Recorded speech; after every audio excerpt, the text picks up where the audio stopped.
બનાવીશું સેવ ટમેટાનું શાક.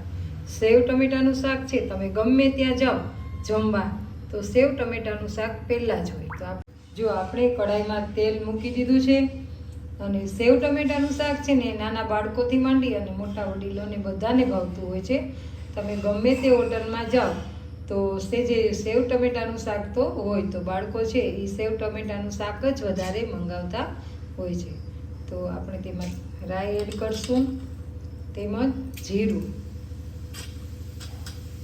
અને ત્યારબાદ આપણે હિંગ એડ કરશું. અને લસણની કળી ઉમેર્યા બાદ આપણે તેમાં લીમડો ઉમેરી દઈશું અને ત્યારબાદ તેમાં સમારેલા ઝીણા 2 ટમેટા છે તે પણ ઉમેરી દઈશું.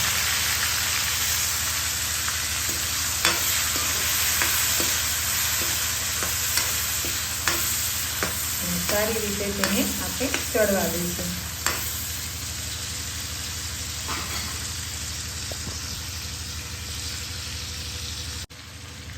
હવે આપણે આ ટમેટામાં થોડું પાણી નાખશું કે જેથી કરી અને ટમેટા એકદમ ગળી જાય.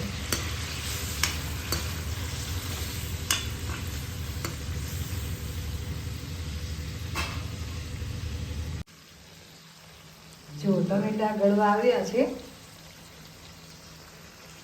સેવ ટમેટાનું શાક તો બધાને આવડતું જ હોય, પણ એમ થતું હોય કે આ સેવ ટમેટાના શાકમાં શું જોવું, પણ એ પણ આપણને અલગ અલગ રીતે બધે બનાવતા હોય.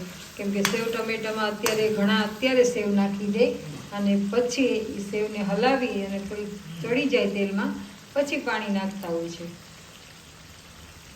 હવે આપણે તેમાં હળદર અને મરચું ઉમેરી દઈશું.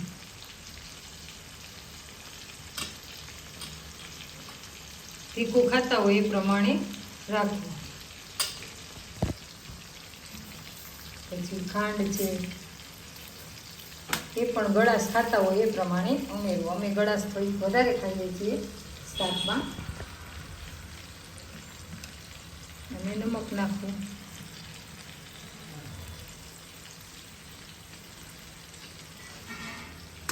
ત્યારબાદ તેને હલાવી દેવું.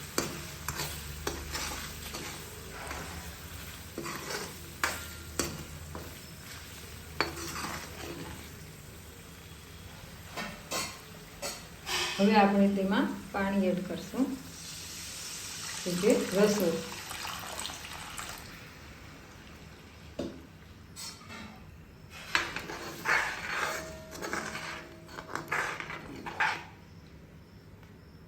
હવે આ રસાને આપણે ઉકળવા દઈશું.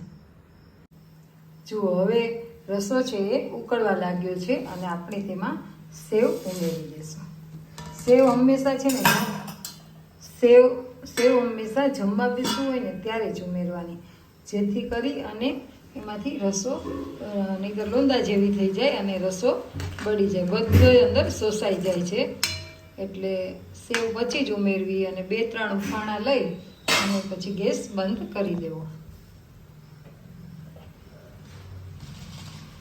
સેવ એવું છે કે તમે જેટલી ખાતા હોય એ પ્રમાણે ઉમેરવી. ઓછી ખાતા હોય બધા તો ઓછી, ટમેટા વધારે ખાતા હોય તો તમે ટમેટા ઉમેરી શકો છો, વધારે ટમેટા રાખી શકો છો.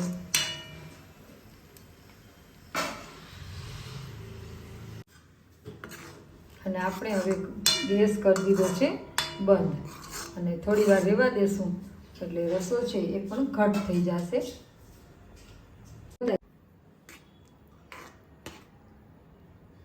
તો હવે આપણું સેવ ટમેટાનું શાક થઈ ગયું છે તૈયાર. તો ચાલો સર્વ કરીએ અને જમવા બેસી જઈએ. તો તમે પણ આવી જાઓ. જો આપને આ વિડીયો એટલે કે સેવ ટમેટાના શાકનો વિડીયો પસંદ આવ્યો હોય ને તો વિડીયોને લાઈક કરજો, શેર કરજો અને સબસ્ક્રાઈબ કરી દેજો અને બેલ આઇકનનું બટન દબાવવાનું ભૂલતા નહીં, જેથી કરી અને મારા વિડીયોનું નોટિફિકેશન આપને મળી રહે.